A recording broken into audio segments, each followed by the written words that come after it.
So, Coach, what's that prep been like with the coaching change and all those defensive assistants changing? How deep has that dive been for you guys this week for prepping? Yeah, it's been super deep. You can never write anything off, right? You got a bunch of guys that are doing it for the first time now this season. It kind of has a feel of like the first game of the year where you have what they've done, what you think they'll do, but you also have to be prepared for really anything because they've had 2 weeks as well. They had the bye, so they can get whatever they want installed and ready to go. So we just, early in the ball game, got to call sound football plays that you're not getting too super specific with and just let your guys go play really fast. If I got the years right, you and Coach Happ know Chris Wilson back from Oklahoma. Yes. Is that right? What do you know of him from back then? Yeah, really good coach. Was my defensive line coach when I was there. High energy guy, a guy that'll definitely get his guys ready to play. Understands the fits, understands how the whole thing hangs together. So he's a high level coach. He's done it at the highest level in the NFL. So nothing but respect for Coach Wilson. And obviously, some of these guys have been in the UFL, XFL, USFL the last few years. Coach Happ said everything matters. Is looking at UFL film the same as looking at college football film or NFL, just in terms of trying to get an idea? Yeah. Watching film, is it just watching film? Yeah, it is. You're just trying to find out, like, all right, what does he tick with? Like, how does he play it? How does he like to call these situations? It's less about the exact plays that he's calling and more about, like, why is he doing this? You're just trying to figure out the guy because you don't have 5-6 weeks of tape like you do on most guys by this point of the year. So you got to watch everything. You got to make yourself try to understand why he's doing what he's doing because – here, UFL, different than college. Like, how does he see his personnel? All that stuff is just kind of up in the air. So you can't get an exact picture of this is what exactly I think is coming. But you just got to get an idea for what you think is coming and then let your guys adapt. And like I said at the front end, let them play fast. You can't hamstring your guys trying to prepare them for 9 different defenses, and now we're playing slow. That's the trap that you can't fall in. So that's been the message to our guys. Whatever it comes out and looks like, play really fast and compete at a high level.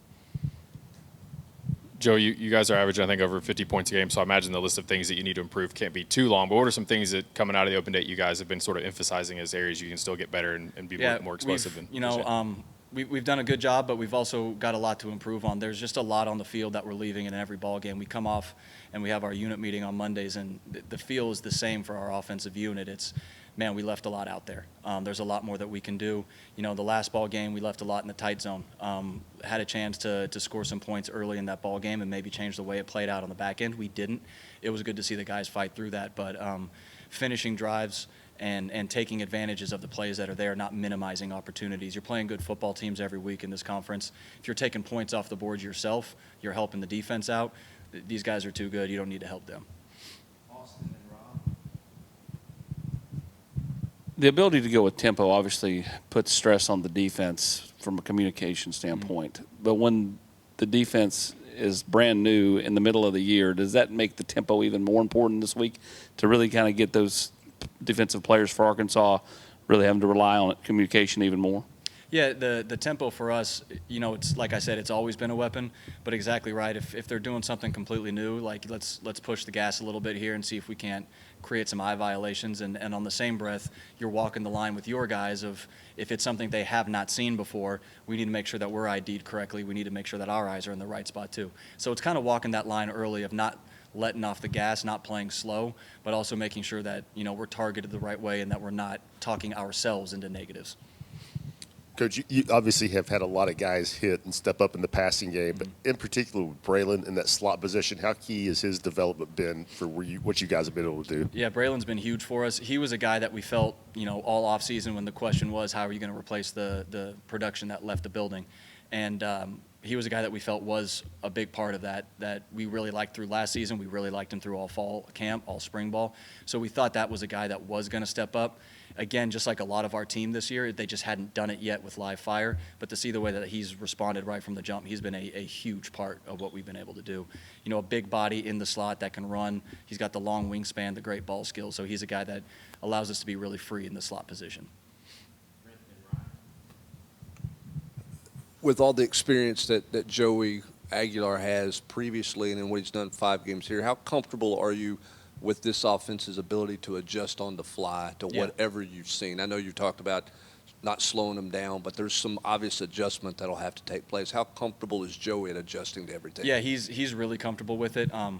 it's like most people play us not what they've shown anyway. So we get new looks every single week, and he's been great about adjusting on the sideline, whether that's protection changes, scheme changes, whatever we're doing. His blood pressure doesn't rise. So he's a guy that's not going to panic about it. He's not going to stress about it. He's going to work all week. He worked all last week to make sure he gets himself as prepared as possible. But when the inevitable happens and he has to make that change, it's not going to spike his blood pressure. So I don't see it being a huge issue for him. Just through 2 SEC games, it looks like the running game maybe hasn't quite been at the level you guys are accustomed to so far. Is that just a product of how those opposing defenses have played against you guys, or is there anything that's a little bit, or that could be improved there to get the running game going? Yeah, I think it's a lot of what I was saying earlier with the scoring and stuff. It's been good, and we're still leaving a lot out there on the field. We do feel like we got areas to not minimize runs, whether that's at the back position, the quarterback position, the O-line, the tight end, wideouts blocking it, however it may play itself out. It's also an offshoot of, like you said, we ran it so efficiently last year. You could see a lot of people's main thoughts coming into this year was don't let them run the football, and that's why I think the passing game's also playing off. So that's why you got to have everything working, and however it presents itself, we're ready to go try to win a ball game in that way, whether it's running the football, throwing the football, whatever it takes to go get the job done. Joey Aguilar mentioned that he was kind of like a perfectionist, always hungry to improve. A couple of the areas he mentioned was getting his feet right so that maybe some of his balls weren't too high. How much have you seen him work on that during the bye week? Yeah, it's been a big thing.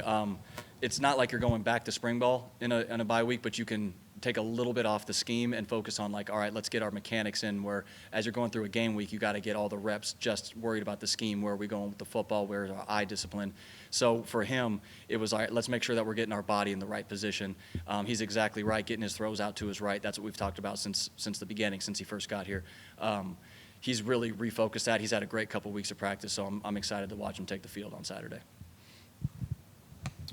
Joey, kind of a broad question, but when you're talking to your quarterbacks about sort of risk and reward and, when to make certain decisions and when not to, are those like daily conversations? Are they, special meetings times throughout the year? What's that process like of sort of letting the quarterbacks know, hey, this time, this situation, you want to take a chance and this time you don't? Yeah, so situationally, there's always as you're working through that specific situation, whether you're talking 2-minute, end of half, end of game, what do you need? Do you need a field goal? What are you working with? In general, for us, our motto in the quarterback room is we're going to play extremely aggressive, but we're not going to be reckless. And that's been since day one, since I walked in this building, from the first quarterbacks that were here. We have to be aggressive. You can't worry about making mistakes. You've got to go cut it loose, but that doesn't mean we just throw the ball up. So it's walking the line of extremely aggressive but not reckless with the football. You're reckless, you're putting the team in a disadvantage. You're aggressive, you're putting us in a big advantage. So we have to play that way. It's like I was saying earlier, the defenses are too good that if you're slowing yourself down, if you're afraid to pull the trigger because you just don't want to make a mistake, you're going to be a step behind. So we got to be willing to cut it loose. We just can't put it up for grabs, put it in negative situations where now we're having to be the defensive player on the offensive side of the ball. Thank you. Thanks, guys.